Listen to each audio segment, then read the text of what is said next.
ইসরায়েলের প্রধানমন্ত্রী Benjamin Netanyahu মঙ্গলবার রাতে বলেছেন, গাজা উপত্যকায় হামাসের বিরুদ্ধে তার দেশ পূর্ণ শক্তিতে পুনরায় যুদ্ধ শুরু করেছে। একটি ভিডিও বিবৃতিতে তিনি সতর্কতা উচ্চারণ করে বলেন, আলোচনা কেবল আগুনের মধ্যেই চলবে এবং এটি কেবল শুরু। গাজায় ব্যাপক মাত্রায় ইসরায়েলি বিমান হামলা চালানোর পরে তার এই মন্তব্য এসেছে।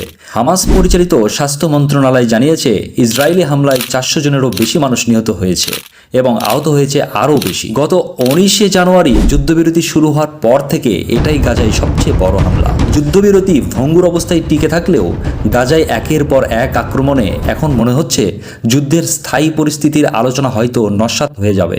মঙ্গলবার বেইট লাহিয়া, রাফা, নুসিরাত এবং আল মাওসিতে যে বিমান হামলা হয়েছে তা গাজাবাসীকে বড় ধরনের অস্থিরতার মধ্যে ঠেলে দিয়েছে।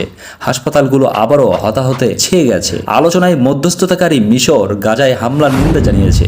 দেশটির পররাষ্ট্র মন্ত্রণালয়ের মুখপাত্র তামিম খাল্লাফ বলেছেন, বিমান হামলা যুদ্ধবিরতি চুক্তি একটি স্পষ্ট লঙ্ঘন এবং এটি একটি বিপজ্জনক অবনতি। জাবালিয়া আল বালাদের বাসিন্দা হেল বিবিসি আরবিকে বলেছেন, যুদ্ধ আবার শুরু হওয়ায় আমি হতবাক হয়ে গিয়েছিলাম, কিন্তু পাশাপাশি এটাও ঠিক আমরা ইসরায়েলিদের কাছ থেকে এটাই আশা করি। একজন নাগরিক হিসেবে আমি ক্লান্ত। যথেষ্ট হয়েছে। 1.5 বছরের যুদ্ধে যথেষ্ট হয়েছে। গাজার উপপররাষ্ট্রমন্ত্রী মেজর জেনারেল মাহমুদ আবু ওয়াতফা এবং হামাসের সর্বোচ্চ পদস্থ নিরাপত্তা কর্মকর্তা সমূহ বিমান হামলায় হামাসের গুরুত্বপূর্ণ কয়েকজন ব্যক্তি নিহত হয়েছে। ভাষণে নেতানিয়াহু বলেন, ইসরায়েলে গাজার এখনো আটক ইসরায়েলি জিম্মিদের মুক্তি দিতে হামাসের সঙ্গে আলোচনার চেষ্টা করছে। তিনি হামাসের বিরুদ্ধে প্রতিবার প্রস্তাব প্রত্যাখ্যান করার অভিযোগ করেন। বেশ কয়েক দফায় ইসরায়েলি জিম্মি ও ফিলিস্তিনি বন্দীদের বিনিময় করে হামাস ও ইসরায়েল। যুদ্ধবিরতি মেয়াদ মার্চের শুরুতে শেষ হওয়ার পর থেকে এই চুক্তি কিভাবে এগিয়ে নেওয়া যায় তা নিয়ে দুই পক্ষের দ্বিমত পোষণ করেছে।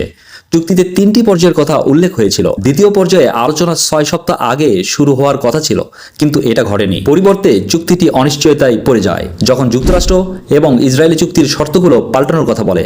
আরও বেশি ইসরায়েলি জিম্মির মুক্তির বিনিময়ে প্রথম পর্যায়ের যুদ্ধবিরতি বাড়ানোর প্রসঙ্গটি এসেছিল। গত 2রা মার্চ থেকে ইসরায়েলে গাজায় সমস্ত সাময়িক সহায়তা প্রবেশ বন্ধ করে দেওয়া হয়।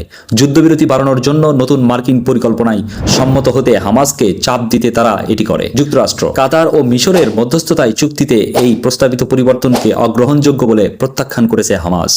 বর্তমান পরিস্থিতিতে দ্বিতীয় পর্যায়ের আলোচনা শুরু বিলম্বিত হবে, যার উদ্দেশ্য ছিল একটি স্থায়ী যুদ্ধবিরতি প্রতিষ্ঠা করা এবং ইসরায়েলি সৈন্যদের গাজা থেকে প্রত্যাহার করা।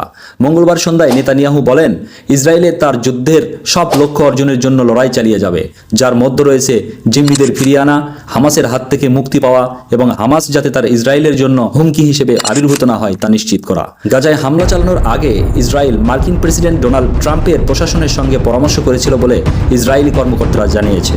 যুক্তরাষ্ট্রের ন্যাশনাল সিকিউরিটি কাউন্সিলের মুখপাত্র ব্রায়ান হিউজ বলেছেন, হামাস যুদ্ধবিরতি বাড়ানোর জন্য জিম্মিদের মুক্তি দিতে পারত, কিন্তু পরিবর্তে প্রত্যাখ্যান যুদ্ধ বেছে নিয়েছে। হামাস সতর্ক করেছে, ইসরায়েলের এই সহিংসতা অবশিষ্ট জীবিত জিম্মিদের উপর মৃত্যুদণ্ড আরোপ করবে।